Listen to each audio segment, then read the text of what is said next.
Thank you to everyone who's here for joining us for In the Lab with Rey Ramsey. We're really excited to be hosting a respected entrepreneur, author, and investor, Mr. Ramsey.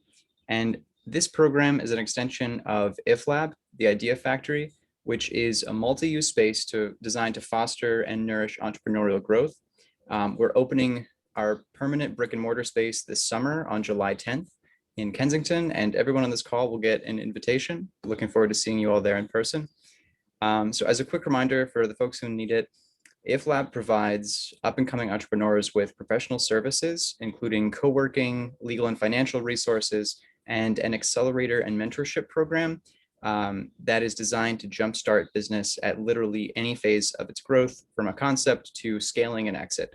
Our work focuses primarily on supporting Black and Brown businesses, Black and Brown entrepreneurs in a place-based way through resources in the Kensington community. Since 2019, Little Giant Creative through If Lab has provided business assistance services for emerging minority businesses and up-and-coming entrepreneurs as a part of the City of Philadelphia Department of Commerce's Business Technical Assistance Program, or BTAP. And we do that at no cost to the entrepreneurs. So we will put the application link in the chat, and please feel free to share with your network. We love expanding our network and our ecosystem of entrepreneurs and doing good work for good businesses. So I'm going to turn it back over to Elias to introduce today's topic and speaker.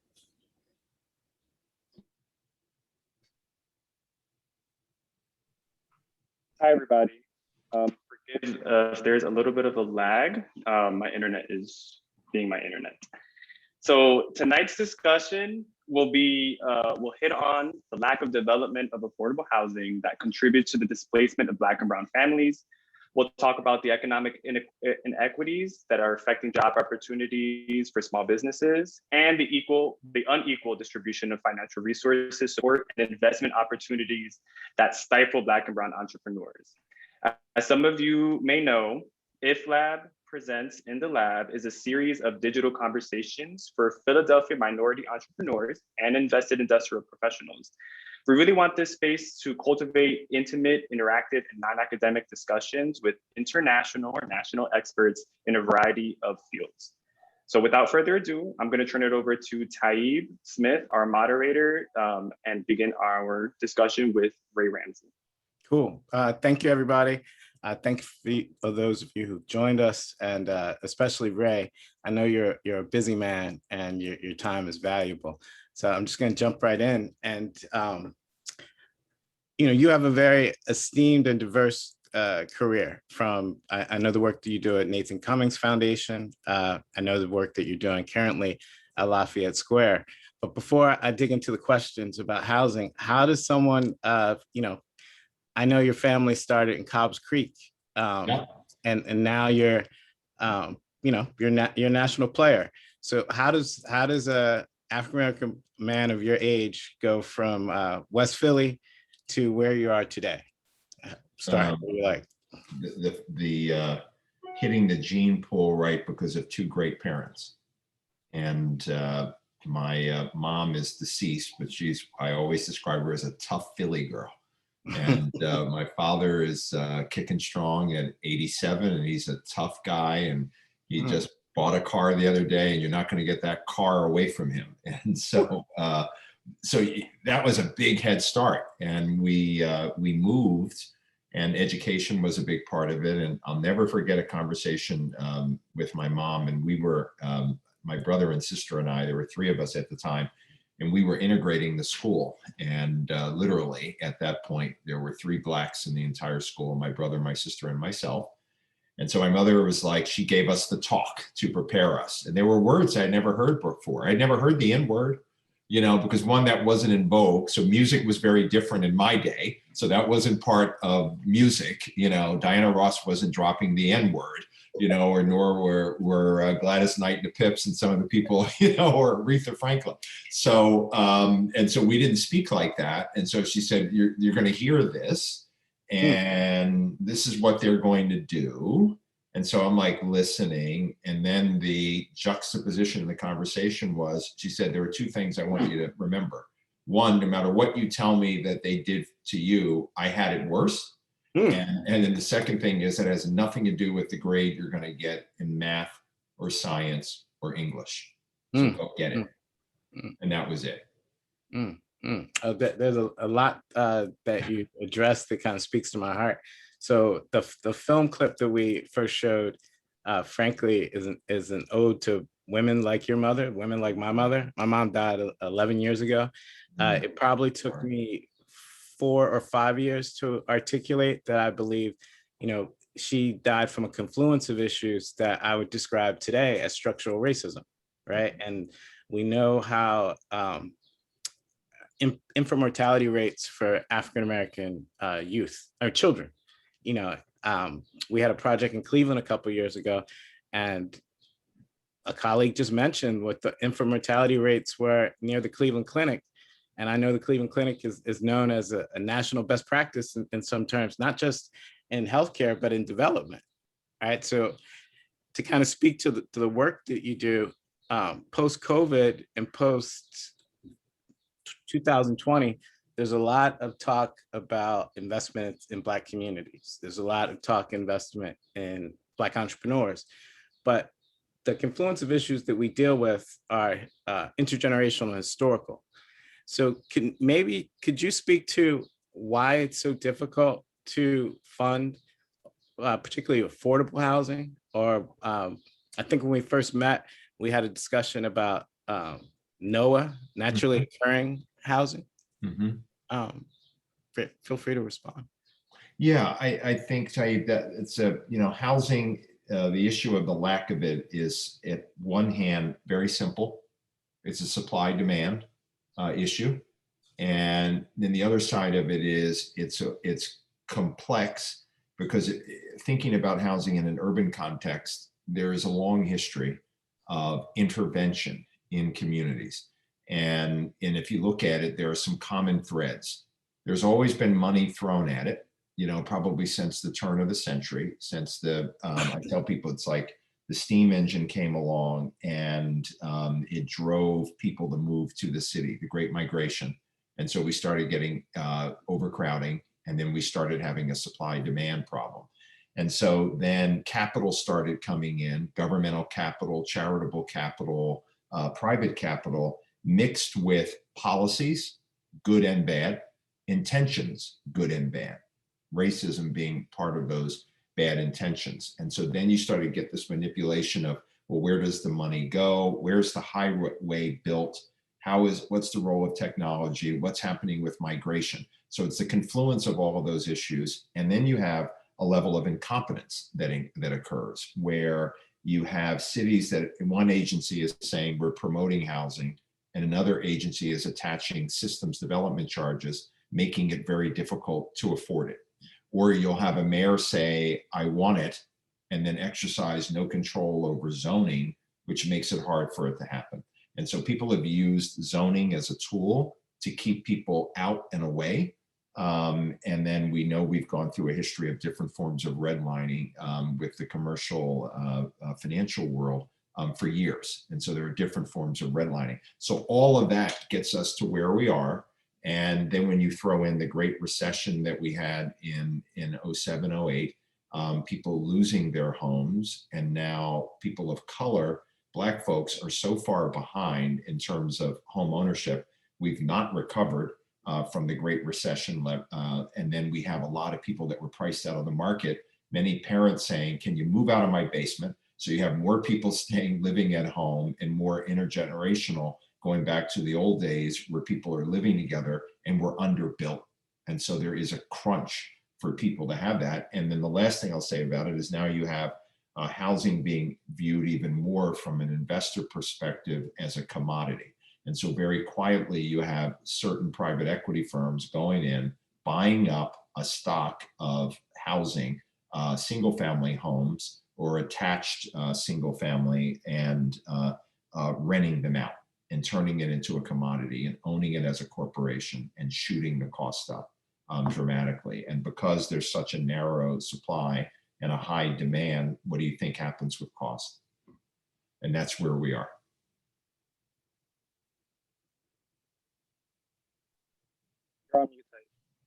So thank you for that. You reminded me that in the 2007, 2008 housing crisis that African-American families lost the lion's share of wealth that was created, from the end of redlining. Well, then redlining never ended, but let's say since the CRA Acts of the 1970s to present day, most of the wealth that was created in African-American households was eaten up in the 2008 crisis. And then we also have learned that the people who were selling the financial products had less empathy for African-American consumers because they did not look like their families, right? So only 1% of pension capital or finance capital or VC capital is invested with African-American firms, right?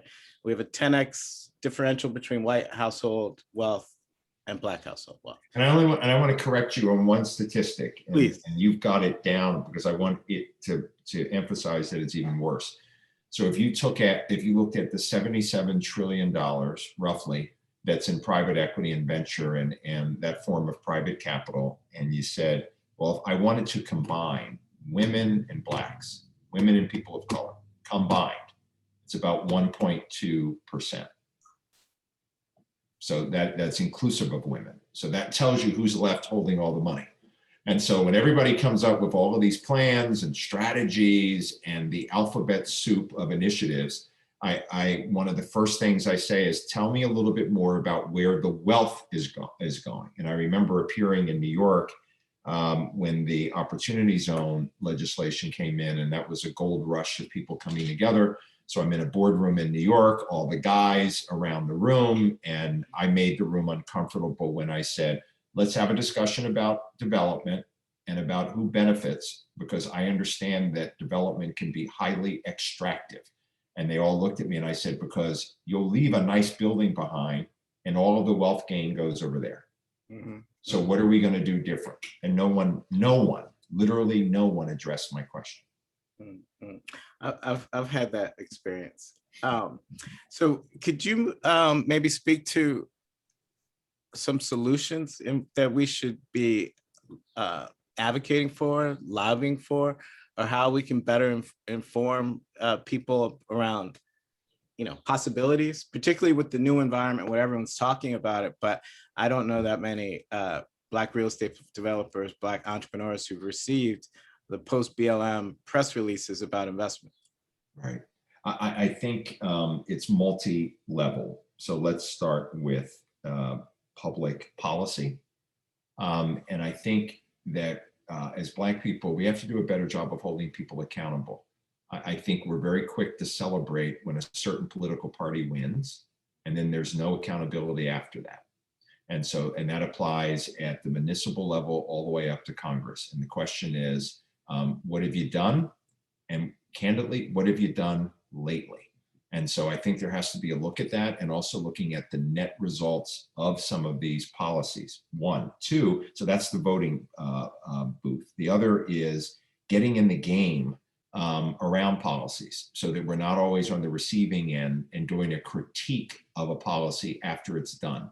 And so I always lament, right now I live in DC, which is a city awash in think tanks. And I look around and I say, where are the think tanks coming up with the things that we're talking about now for our people? Where are they? Who are they? And who's really representing us? So in this town of think tanks, I think we have to start imagining, where are we in that regard? We're reinventing what does it mean to be a think tank, and creating that virtual space and bringing those policies forward. So there is a lack of ideas and creativity, and we're usually on the end of critiquing, not creating. And so we would be a lot better off if we created more and didn't just create. And then I think from an entrepreneurial perspective, it's getting in the game in different aspects of the game. So it's not taking everyone and turning everyone into a developer. There is a way to benefit from economic opportunity. There are enormous opportunities for the entire supply chain when we think about development.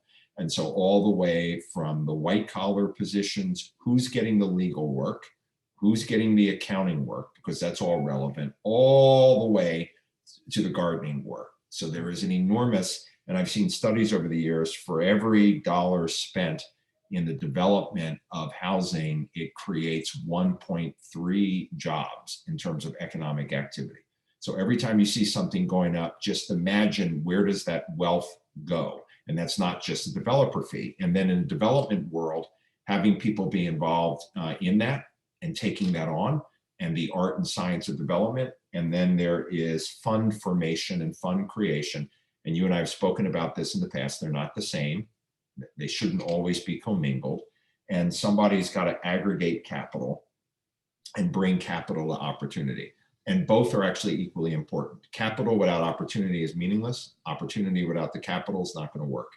And so it's about connecting those dots. And there need to be more people who look like us that are in the various aspects of that space. I mean, if you own a really good electrician company, you're going to do well in a growth economy. There's a lot of construction. You don't have to be a developer, but if you control that electrical work, that's pretty powerful. If you're doing systems integration and bringing technology to the building, that's also really powerful. So we lose sight of sometimes when we try to go for the whole enchilada, and sometimes people stumble along trying to be the total master developer of everything, and where they might really fit in part of that ecosystem. Because at the end of the day, the developer is writing checks to all of those other players and may come out with less than some of the subs that he or she is getting to work with. So I think that's important. And in the capital game, it's a tough game.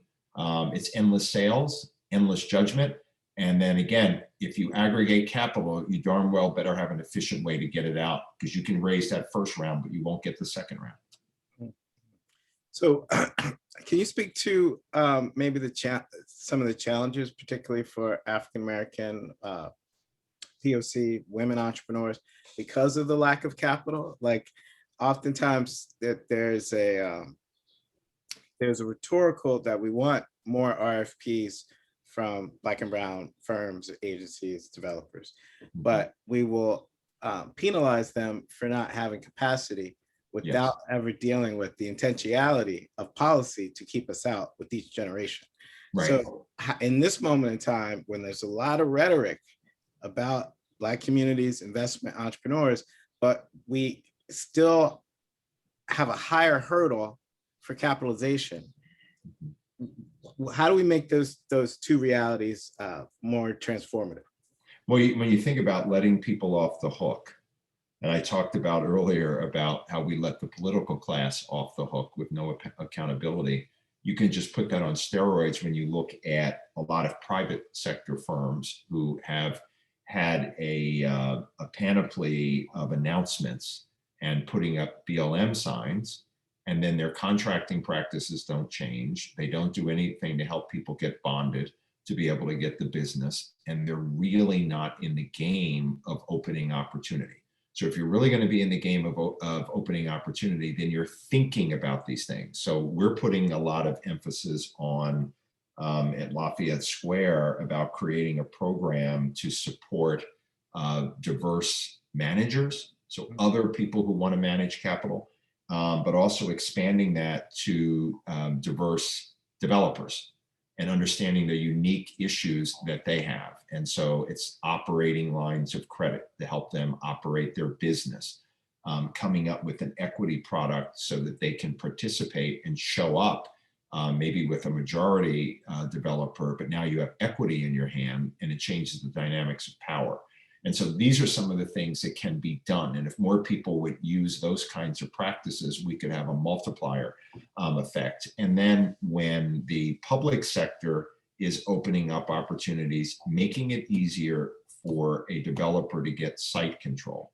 And that's the name of the game in a lot of these projects, is getting site control and reducing some of the cost barriers of pre-development so you can get to the finish line. So people will burn through whatever capital that they have trying to survive the pre-development period, which is far too long. And that is by witness of bad public policies, and in some cases incompetence, because it should not take that long to permit a property and go through your basic environmental analysis so you can get to a closing. And so the entire system needs to be looked at. And if people are serious about some of these things, you dive into the details like I'm describing and not just do bumper stickers. So I don't want to get into the minutia of actual deals, but Right.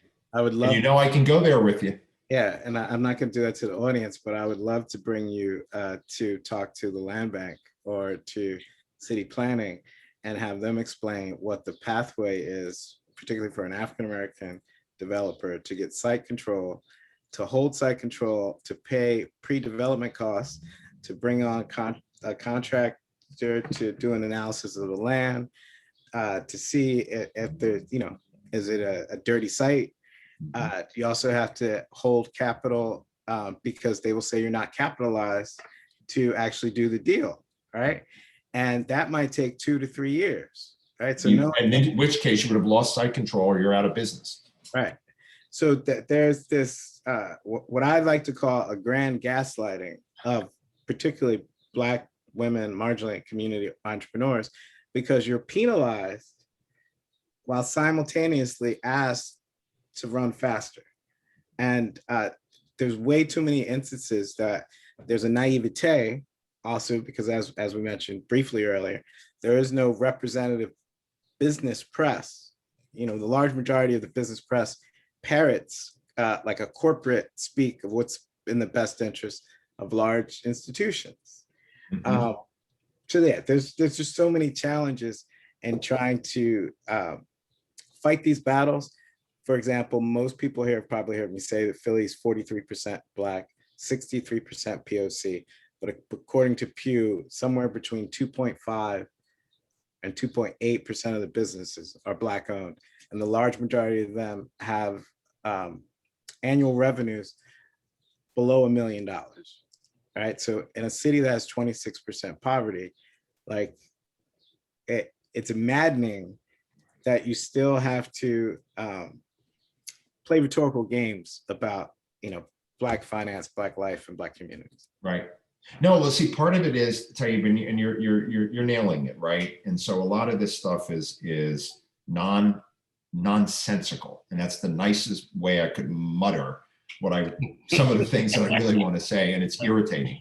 And like I said, and some of it is sheer incompetence, but we're supporting a complex of players who are, it's like the Keystone Cops bumping into each other, you know, like what you're describing, coming up with rules, regulations, and nonsense. And so if you want to do something about poverty, you help get people to get wealth and to get money. And so it's not about endlessly making somebody a passive recipient of a social service ad nauseum. And so we have an entire complex built up that just keeps you in that milieu of social services. And we need to do a lot more. We've got to do that. You're muted. You're muted, Ray. I probably was dropping words that I shouldn't have been dropping, and then somebody was at my door and I was like, what's going on, right at the moment where I was going off. So what I will say in a nicer version, other than the Keystone Cops, it's getting to the things that you're describing and better representing our entrepreneurial interests and what's required and what's really going on. And we need the right kind of ombudsman or ombudsperson that will be a real expediter. You know, I worked for a governor years ago who got it in a very different environment in Oregon. And we were in the throes of an enormous recession. And he basically just said, all of this stuff is like bull. Nothing is working. And he took the state and he divided it up into regions, 5 regions. And he said, I'm going to hire one person who's basically the expediter for all things business development. And basically it was like trample over whatever you have to do to help with business expansion, recruitment, and retention in a region. And that's how I got my career started, leaving the practice of law, having that region in the center of the state. And I remember when they asked me to do it, and I said, are there any Black people in this county? Because it was a 7-county area larger than the state of New Jersey. And I remember at the time, they said, well, we know a family in Deschutes. And so I was sent in the middle of that. And you know how I cut my teeth was I actually talked to people, the timber industry, the all kinds of small scale industries. And we went from last to number 2 in terms of a region. They wanted capital. They wanted expedited delivery of infrastructure and key things that they need. And what he did was empower these people to be these super business development people to cut through and make it happen. So it was the best of microeconomics. And then as a governor, he worked on what he considered macro issues, workers' compensation, other sorts of issues that affected us from a macro. So if people were really serious, they would look at what are our macro issues in Philadelphia, and then how do we do the micro work to make sure this is happening, and then we measure. And the thing that he put in, and he was one of my mentors, was performance measurements. And so you were judged. And I remember early in my career having to sit across from him and talk about what was going on in my region. And he said to me, and I learned a lesson, he didn't want to hear about processes because I was a rookie and I was talking about my processes. And he said, quote, "I don't give a shit about what you're working on. I only care about the successful cases next." And he reached his hand across in front of my face, which I've never forgotten, and called on the next person. And I said, that's never going to happen again. It'll be about results. So we need a dose of that in some of these cities and some of these communities. We should be looking at the data like you're describing, and then putting in policies that match. So where's the policy work? While we also have entrepreneurs getting in the game, and then while we hold policymakers accountable for results. That's what I would say is the integrated formula. Okay, so this is more of a statement than a question. But I think cities like Philadelphia, dare I say Cleveland, Chicago, and Detroit have milieu that is left over from white flight. And there's a lot of white-led institutions that are addicted to servicing the poverty. So there's people who make a good living from servicing the poverty, but they don't have a spirit of innovation, right? So there's all kinds of nonprofits, public-private partnerships, family funds that invest in things that do not benefit the communities that we say through ESG or different type of KPIs are impact capital, right? So that's a lot. And, I love it. I love it, Taib, because what it says is that we need a renaissance of asset building. And so what we really need to do is convert those entities from the services complex into building assets, supporting people in building assets. And I've often said to people, don't just tell me about helping people. The terminology should be, I'm going to facilitate your success. And so if you look at somebody through that lens and I say, my job is to facilitate your success rather than I'm going to help you, and when you look at people from a deficit model, you're literally looking at them and saying, I've got to create a social program to help you get out of bed in the morning. And I'm like, save that program for yourself. I want to be able to get in the game. And so don't just endlessly engineer, these kinds of things. And the problem with programs are the 3 A's. Are they aware that that program even exists? If they are aware, do they have access to it? And third, and most importantly, what's the adoption rate? Is it even being used? And so those 3 things are seldom answered, but that's what we need to look at for all programs. So things you're describing take courage and leadership, and not just in the public sector, but also in the private sector. And I think that's a challenge that many cities have, particularly predominantly Black cities. My next question for you is, could you spoke about your time with the governor. Could you maybe speak to some other things along your path that gave you the foresight and the insight that you have now, whether through mentors or other jobs? I think one of the people that impacted me the most outside of my family is the late Jim Rouse. And I know in Philadelphia, people look at some of the Rouse towers that were built as part of the Rouse company, but Jim himself was in the last century, the greatest developer of that century. And Jim was a dreamer. And he's a person who made a lot of money. But at his death, he had Lou Gehrig's disease. So I got to work with him for a number of years at Enterprise, where I was the president. And he had this vision of urban America and cities being for people and about people. And he wrote a letter as he was getting ill with Lou Gehrig's, because he had three segments of his career. He had the Rouse Company, and he basically coined the word mall and built like 35 or 40 of them around the United States. And he did these festival marketplaces, Faneuil Hall, Baltimore, Inner Harbor. And then he had this dream to build a city from scratch and built the city of Columbia. So imagine just deciding, I'm going to build a city. I'm not only a developer, I'm just going to literally buy up properties outside of Baltimore and build a city. And it's a thriving city today. So that was career number 2. And then he started this national, quote, enterprise to put capital into the hands of community development organizations. But in this letter that he wrote when he was ill, he knew that all three parts of his life, in somewhat of a ghoulish way, would claim him as like, Jim is our person. And he applauded the work of all three of those chapters, but he said the work of my life, because it was dedicated to doing something about poverty, was enterprise.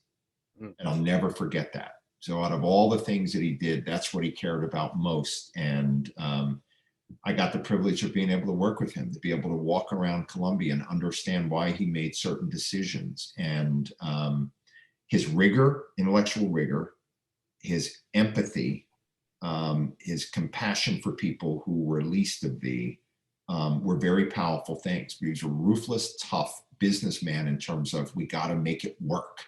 How do we get scale? How do we make this successful? And he brought that discipline to enterprise. And enterprise today puts billions of dollars out into communities, across the country, and are doing extraordinary things. And so I think we need more Jim Rouses. And I remember I had the honor of meeting President Clinton, and he said, if we had more Jim Rouses, America would be a lot better place.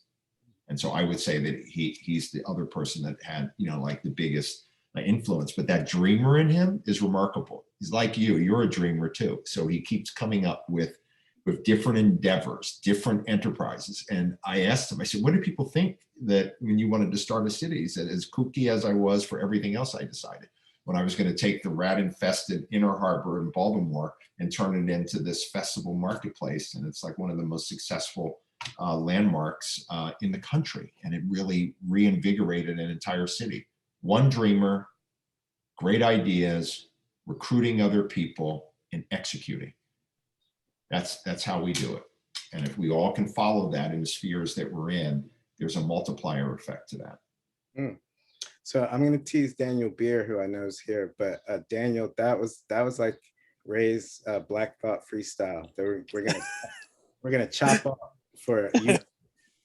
That's the least of it. That's the least of it. Yeah. So I want to ask one more question, and I want to give some time for some of our guests to ask your question. But we met at Macon Studios, I think like 3 years ago now, at an early version of IFLab. And since then, we talked about a lot. We've looked at a lot. I've learned a lot from you, but you've always kind of kept an eye on Philadelphia. Now,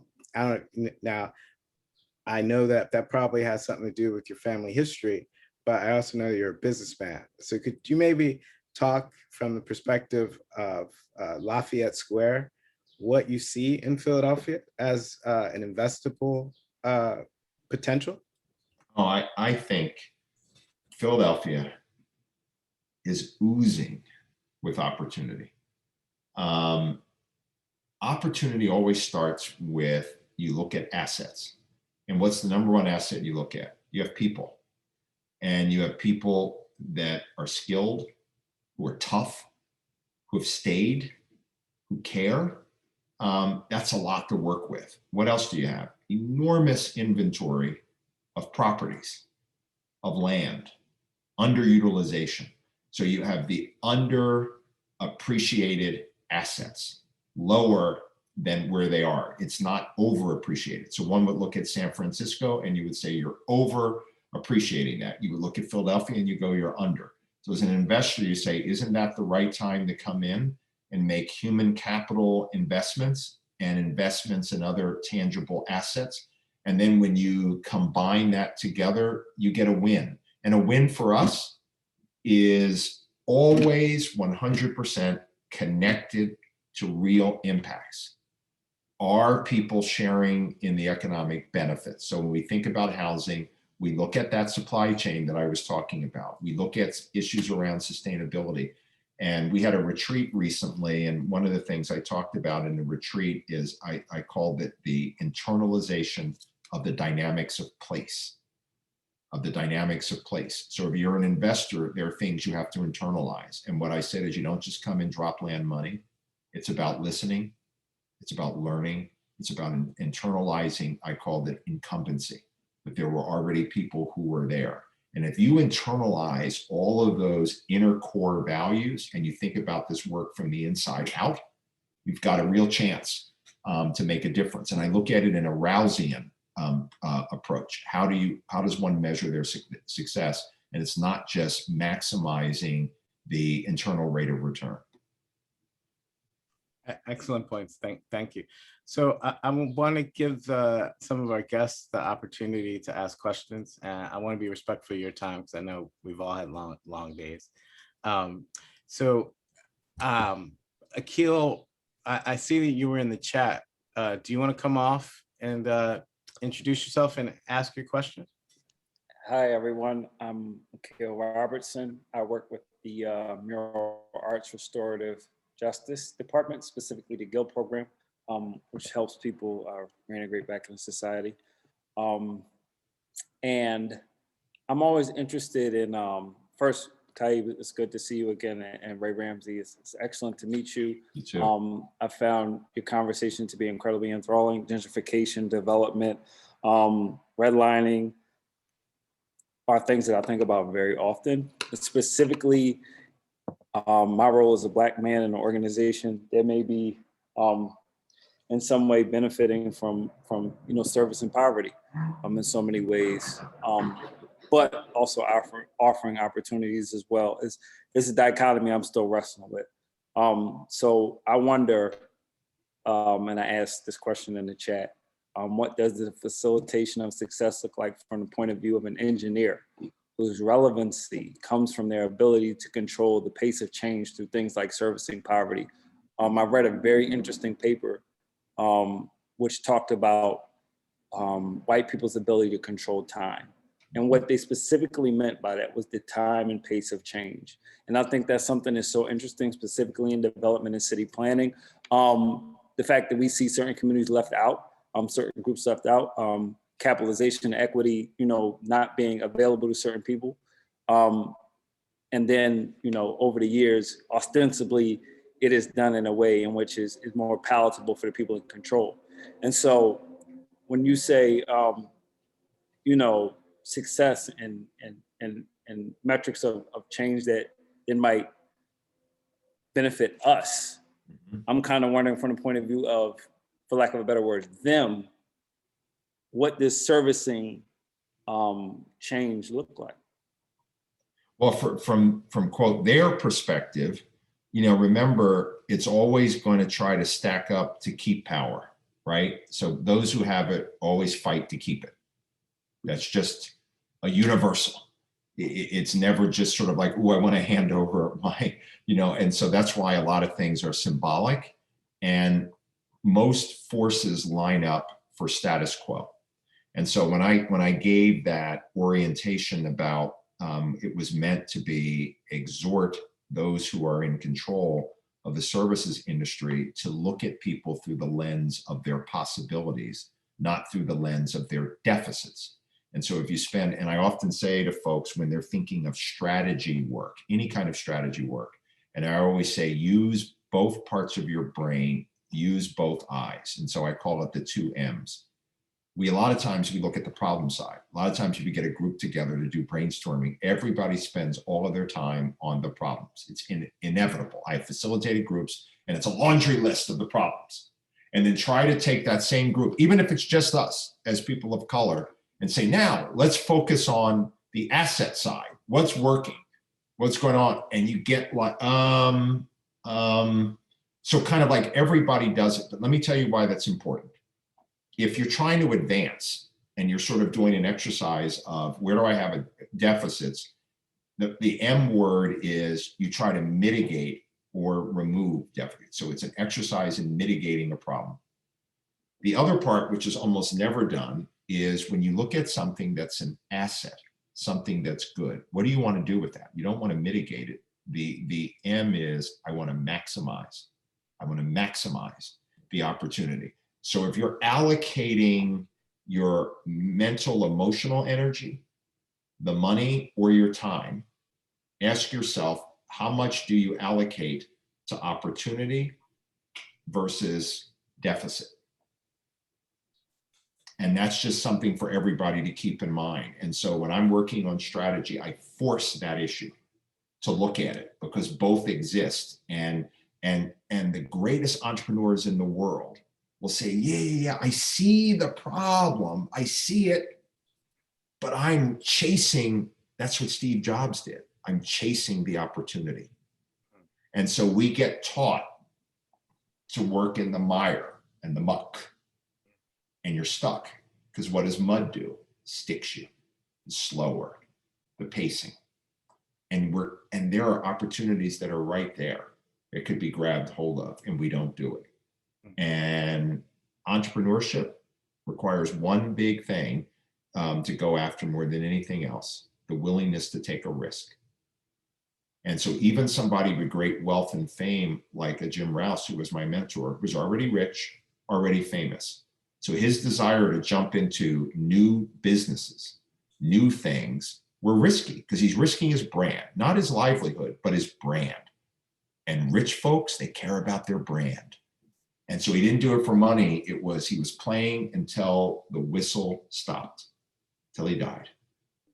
And so when people will come to me, like young Daniel, who works with me, and other people, and it's like, what are you all about? And I say, I'm going to keep playing until the whistle stops.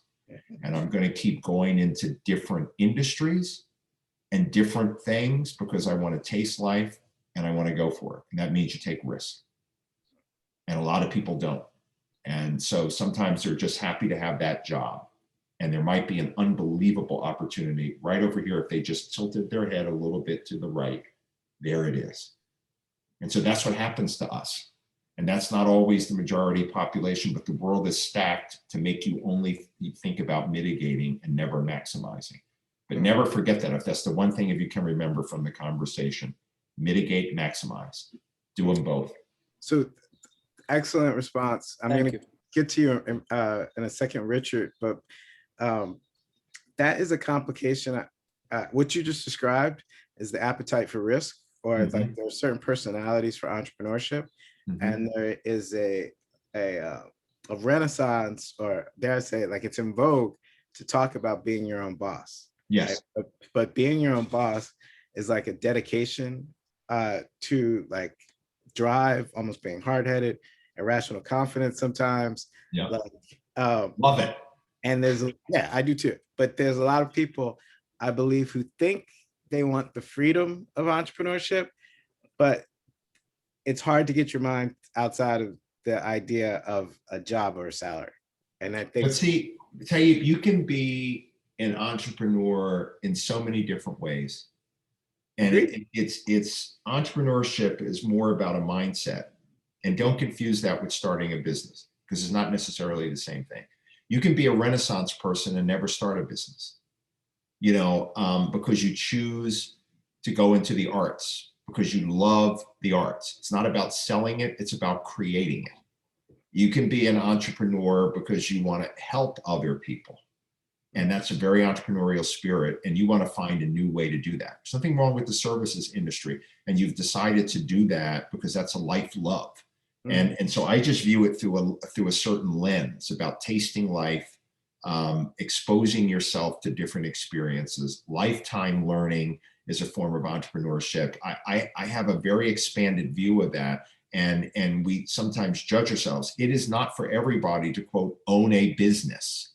And it's okay. And like I was saying before, being a developer, not everyone should be a developer, but man, there's a whole supply chain there of opportunity. And so it's about how do we participate in that wealth, because maybe my goal is just to create a better situation for my family. And that's where I've set my goal, and that's good. And it's not about the self-flagellation that comes with, again, the deficit analysis of what am I missing over here versus the opportunities to do well by my family that are over here. So the mitigating, maximizing thing is still relevant. And we are sometimes mired in things that make us not love ourselves. And that's a whole other conversation. The self-loathing and all the things that come with that, because we're viewing ourselves through a failure lens. Right. So you just laid it up, because my favorite troll other than myself is Richard Benswinger. He just put a comment in the chat. Dare I say, he is a Renaissance man in self-loathing. So I'm gonna allow him to ask the next question. I hate myself. Go for it. Hey, Ray. Hi. First of all, I wanted to thank you for the comments on Jim Rouse. I too knew Jim Rouse, not as well as you did, but he was a dreamer and impressive. My question actually is about the thing that I think is most critical to unlocking this, which is capital, right? And private capital. And part of the job that I'm doing, and I'm guessing a lot of the people on this call need to do, is go in and ask people of my color, right? Because you guys got it. You got it. That's exactly right. I'm done, no argument, right? To unlock that cap, to give some, right? And it's out of both a social conviction and a economic financial conviction for themselves. And I'm wondering how you do, what advice you'd give to do that.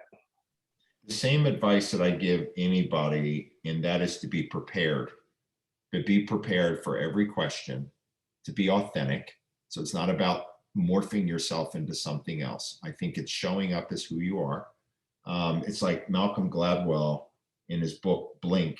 The other person is making a blink assessment and analysis of you when you walk in. So if you try to invent something else that doesn't fit, it kind of like, if it doesn't fit, it's not going to work. You're not going to get funded. And I was on a different call the day where I was peppered with questions, but I loved every minute of it because I felt like I was prepared. And so I think get yourself prepared so that you can walk in with a level of confidence. And again, it doesn't mean you're going to answer every question perfectly, but it's like years ago when you're taking class, when you're not ready and you have a pit in your stomach when that exam is being handed out versus knowing that you're ready. And I think you exude something very different to an asset holder if you're prepared. And then I think you just need a thesis for whatever it is. Whether it's a thesis for the $10,000 you want, to start a business, lay out your thesis. And I don't mean to use that word in such an academic way. What's your strategy? So you have a vision of where you want to go.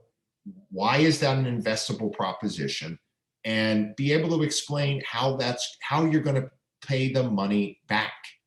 And then if that person chooses to say, you know what, I believe in you so much, I'm just going to give it, or I'm going to make it equity, or I'm going to make it debt. But you got to have a strategy that says, I have a way of getting it back. I smile sometimes. I talk to a lot of people of all colors, and they'll have this dream of a plan. And I was like, and how is the money coming back out? And they haven't thought about it. So they think about how to get it in and what they're going to buy and what they're going to start. And again, it's like the sheet of paper, the second side. And I said, well, can you think a little bit about how it's going to come back out? Even if it's going to take 10 years, it's like there is an exit for that capital.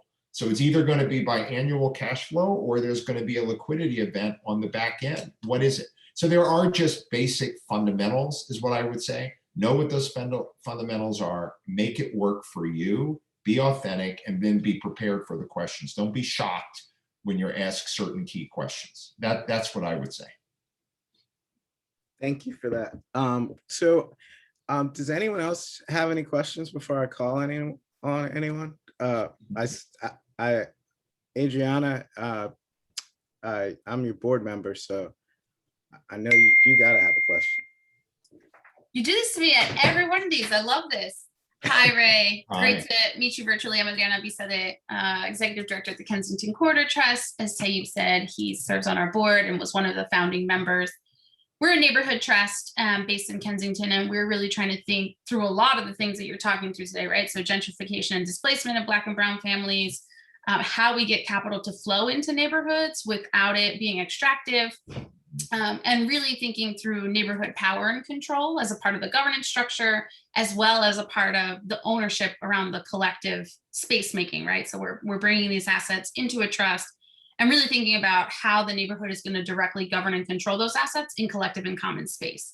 And I think for us, the number one thing that I kind of keep butting up against as we're trying to fundraise for this and we're trying to build out this model is people are really adverse to innovation. And when we think about moving things outside of the capital structures as they've been seen historically through a white lens, frankly, it's just like, it's like a whole hang up starts happening. And the conversation is just like, well, we'd love to have, this conversation again in 2 to 3 years and see how the organization has advanced. I'm like, well, I got to get it off the ground, right? Like we need funding to be able to build the model. We need funding in order to begin the acquisition and development and to show that that collective power and collective ownership is possible, right? So I need someone to take the leap with us in the innovation. And so if you could just speak to that, I think people are just so adverse to new things. They say they want it. They say they want to support Black and Brown communities. They say they want to think outside the box. This is that, right? The neighborhood trust is probably one of the furthest outside of the box ways to think about how we rebuild some of these spaces in a way that is really looking at equity, both from an economic, but also racial standpoint. Well, I speak to you with humility because I don't know your model. And so I'll give you sort of a general, rule of thumb. It is, and it's very basic, and I'm sorry for it being so basic, but it's matching your need with the source of capital. So in other words, there's a role for private capital that you aren't going to, you're going to move on the margins a little bit. It just is what it is. There is a role for government, and there are green shoots of flexibility and creativity there, depending on the capacity of your government, whether that's state level or whether there's something at the county. And then you have the ability, and there are some really creative philanthropic folks who are doing some really out of the box things. And so like at Nathan Cummings, where I'm at, our pursuit, and we put out a report recently, which you can find on the website at the Nathan Cummings Foundation website, called Values Proposition. And the values proposition is a play on the words about values. And it's all about the fact that we pledged our entire endowment to go impact, which is unheard of. So all of the money is going to go out for impact. And we've been tearing down that wall between the investment side and the sort of more spiritual programmatic side. And what's happening is some amazing things. And so it's upping the ante on our creativity. We did program related investments for the very first time. And I was able to get that out during my tenure, and knock on wood, we might have a couple of historic things coming in terms of what we're going to do. And so I'm very hopeful about where organizations like that are going. And then the reason why we wrote that report was we wanted to share that journey. And I was at a conference, and this people were coming up to me like the Pied Piper, like, wow, finally someone who looks like us that's in control of those assets.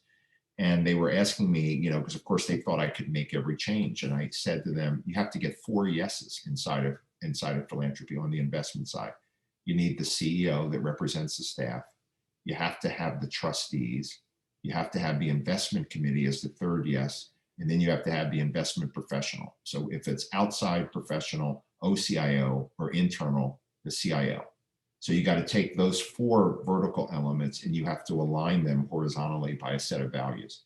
And so that takes a little bit of time, but once you put in that work to get that done, you will actually get amazing things, and you'll create a long-term partnership with that entity, because philanthropy is not going to come in and be a short-term player. It's going to be a long-term player. And so then when you start stacking up the short-term, the long-term, and then you're stacking up the private capital people, and then they'll come in last, and the private capital say, oh, it's safer now. The water is warm. I can go in. And so it's just staying patient that you're putting everybody in their risk tolerance pool and let them play in that pool. And then over time, you mix them up a little bit. And I said in one article, I said, it's like gumbo. You throw it all together, you don't totally know all what's in it, but it tastes good. And that's what I see that could happen with your innovation and creativity. and it's just sticking it out from a patient standpoint, but there's an audience for what you're trying to do. And there are increasingly more people who are searching for solutions. And so at some point, you're eventually going to hit the right spot where you are solving their problem. But when you go in to talk to some of those people, the first thing I would say is understand what their priorities are, and then cast what you're doing as a solution to what they need. So every one of those in philanthropy have a thesis, a theory of change. Know what that is, and then don't come in and ask for money in a traditional sense, because what you would ordinarily do is tell them about your problems and why you need their money. You need to say, I understand you're interested in X, and I believe we have a solution for you. Very powerful. Great answers. I believe Jesse Weiss has a question. Yeah, thank you, Mr. Ramsey.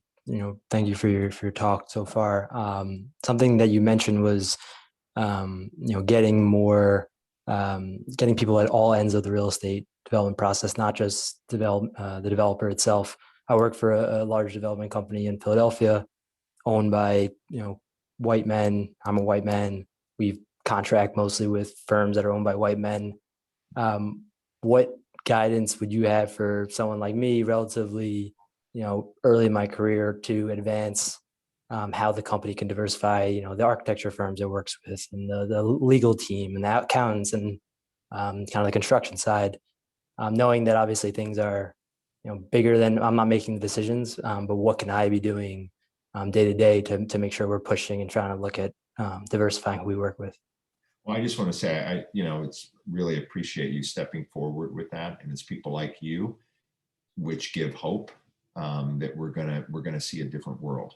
And I would just say the most important thing is to learn every darn thing where you are that you can, for when the day comes when you start your own practice, and you can make things happen exactly the way you want.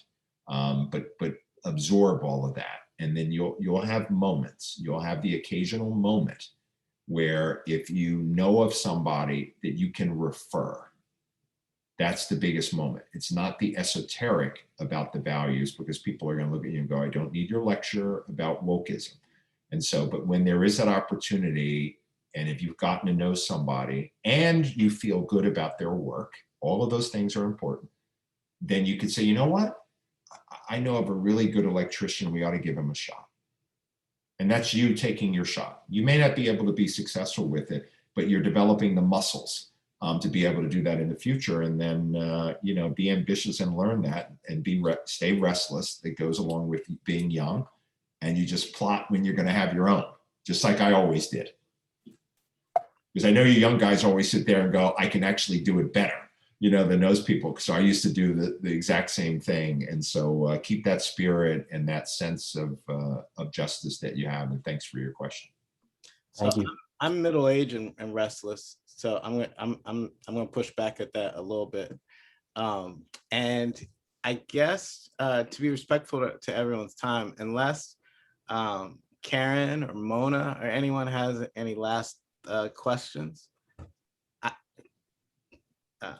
Karen,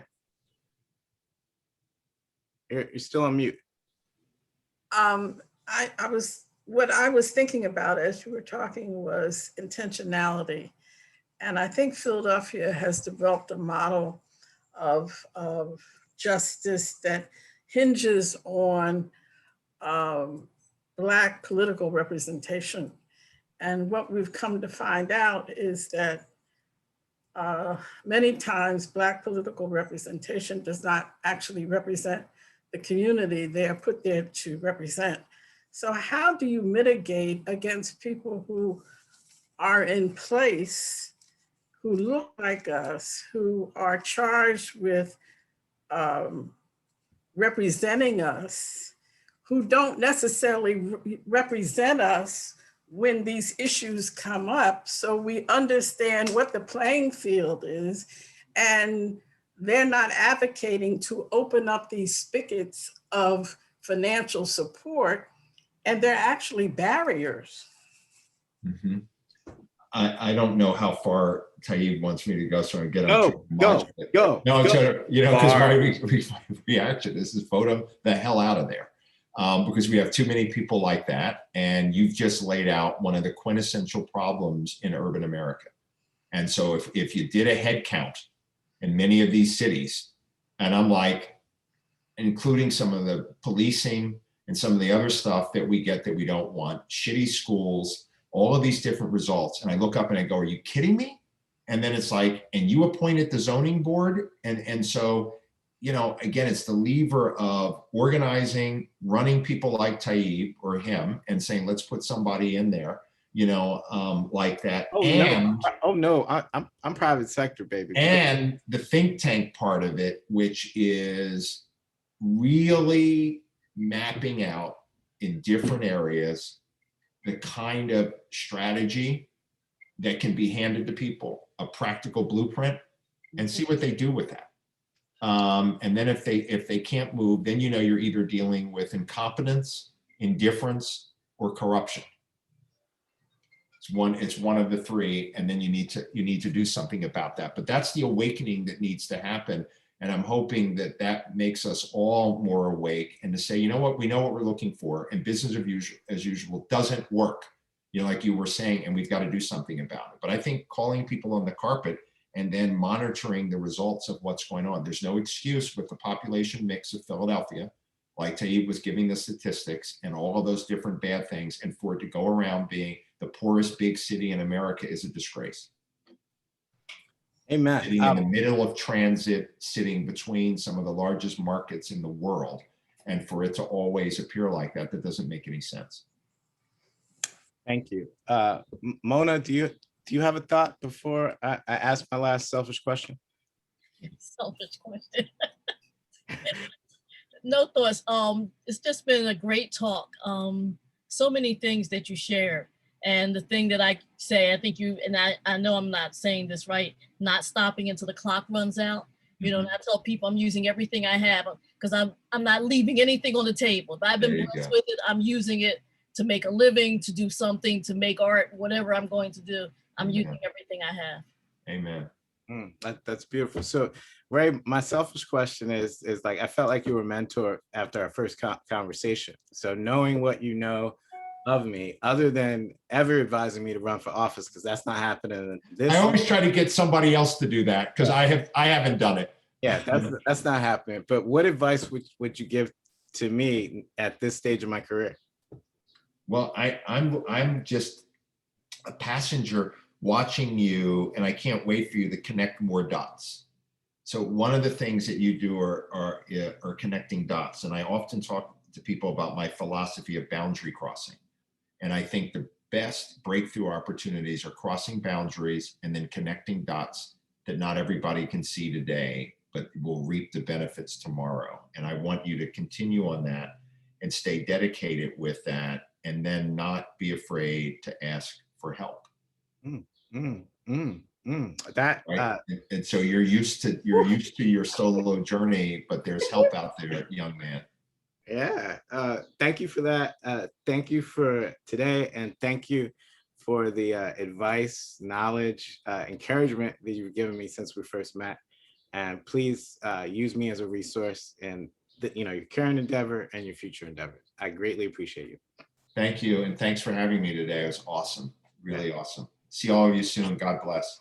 Thank you. Thank you, everyone. Moms, Black moms. Let's hear it. Absolutely. Our Mother's Garden on Netflix. Check it out. I'm definitely going to be checking it out. I was already moved by watching that. And one was like 11